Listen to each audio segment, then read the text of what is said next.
California has hundreds of place names which come from Spanish origins, owing to its history and its heritage. In fact, all of California's 6 largest cities bear Spanish names, and Spanish is the basis for the names of 34 of the state's 58 counties. Some of these places have genuine Spanish pedigree, while others are more contrived, but still Spanish nonetheless. Some others are not even grammatically correct.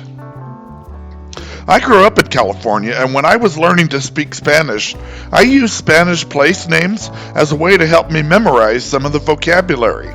But there's no doubt that there are a lot of Spanish place names in California. The thing is that the pronunciation of some of those places doesn't always follow the Spanish pronunciation rules.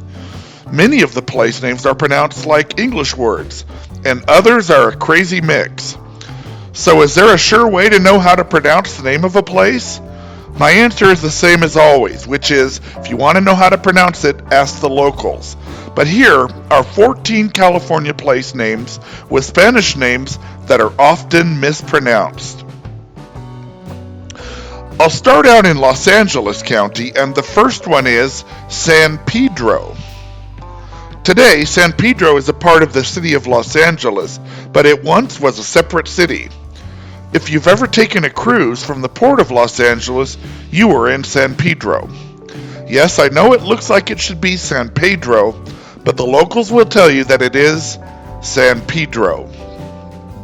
For the next one on my list, I'll go down to San Diego County to La Jolla. Like San Pedro, La Jolla is another one that's not actually a standalone city. Instead, it's part of the city of San Diego.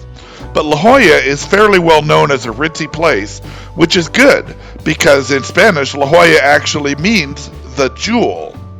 It's a case of a place living up to its name. La Jolla is one entry on this list, however, that does follow the rules of Spanish pronunciation. The J makes the H sound, and the double L's make the Y sound. So it's not La Jolla, it's La Jolla. For the next city, I'm moving northward up to the San Joaquin Valley for the city of Tulare. Tulare is located in a county of the same name, but interestingly enough, the city of Tulare is not the county seat of Tulare County. How big of a snub is that? The name Tulare comes from the tule plant, which is a reed which grew around Tulare Lake, and it also gives name to the area's dreadful, dense wintertime fog called Tule fog. The Spanish called it Tulare, but sometime in the past couple of centuries it got anglicized to Tulare. Moving on, I'll go up to the far northwestern corner of the state for Del Norte County. Del Norte in Spanish just means from the north or northern, and that's perfect because this county is as far north as one can go in California. Now this one looks like it should be easy, and it is, but the E in Norte is silent, so it's pronounced Del Norte. Now one source I found says that it's pronounced differently because the area was settled by Portuguese immigrants. Now I'm not sure about that story because I think in Portuguese it would be Do Norte, not Del Norte. So if you know more, please leave me a note in the comments. But in any case, the name of the county is pronounced Del Norte. Back down to San Diego County for a twofer, and these are the twin border crossings in San Diego, San Isidro and Otay Mesa. Connecting the cities of Tijuana on the Mexican side of the border with San Diego, these two ports of entry are the westernmost two crossings along the entire border and are among the busiest border crossings on the planet. San Isidro is the final stop on the San Diego trolley line and just a short walk from the border crossing. English speakers who are unfamiliar with the area are tempted to say Ysidro, but this one remains true to Spanish pronunciation, and it's Isidro. The other one, Otay Mesa, is the second border crossing in the area, which was opened in 1983 to relieve pressure on the busy San Ysidro crossing, which is only 5 miles to the west. Now, you might be tempted to say Otay, but in Spanish, the letters A and Y together make the I sound. So the correct way to say it is Otay, Otay Mesa. Now, moving up to Stanislaus County for the town of Salida. Named by the Southern Pacific Railroad and located in the Modesto area, this word means exit in Spanish, Salida. But that's not how the name is pronounced. If you want to visit, drive up Highway 99 and take the Salida for Salida. Just up the road from Salida in San Joaquin County, but also along Highway 99, is Manteca. It's located about 75 miles from San Francisco, and the population of Manteca has exploded over the past couple of decades, mostly filled by people who are looking for more affordable housing prices. These days, Manteca is the quintessential bedroom community. The word is of Spanish origin, and depending on the region, it means either butter or lard. However, there's one thing that doesn't vary by region, that is that the word should be pronounced manteca in Spanish. However, in California, this town is called Manteca. And since I mentioned San Joaquin County, let me talk about that name and move to the tiny one-stoplight town of San Joaquin, which I find interesting in that it's located in Fresno County and not in San Joaquin County. In the early days of California, there was a town called San Joaquin, located in San Joaquin County, but today only this one in Fresno County hangs on, and just barely. The name San Joaquin, however, plays a much larger role in California geography because it's also the name of the largest valley in the state and the longest river in that valley. Maybe it's just me, but it seems like the word Joaquin is less difficult for people to pronounce than it used to be when I was growing up in that valley. And I think I would attribute that to the fame of actor Joaquin Phoenix. The word no longer seems so unusual. San Joaquin. Next up in Santa Barbara County is the coastal city of Carpinteria. The ocean in this area is known to have gentle swells and a gradual slope into the water. So more than 100 years ago, city promoters began advertising that Carpinteria is the world's safest beach. I'll confess that personally I used to pronounce this one also. It's very tempting to put the stress on the third syllable, like cafeteria, or the name of that West Coast chain of flooring stores called Carpinteria. But Carpinteria, which is written in Spanish with an accent on that final letter I, is pronounced in that manner, Carpinteria.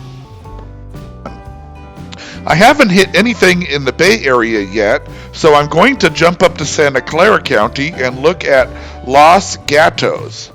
Right in the heart of the Silicon Valley, Los Gatos is the home of Netflix.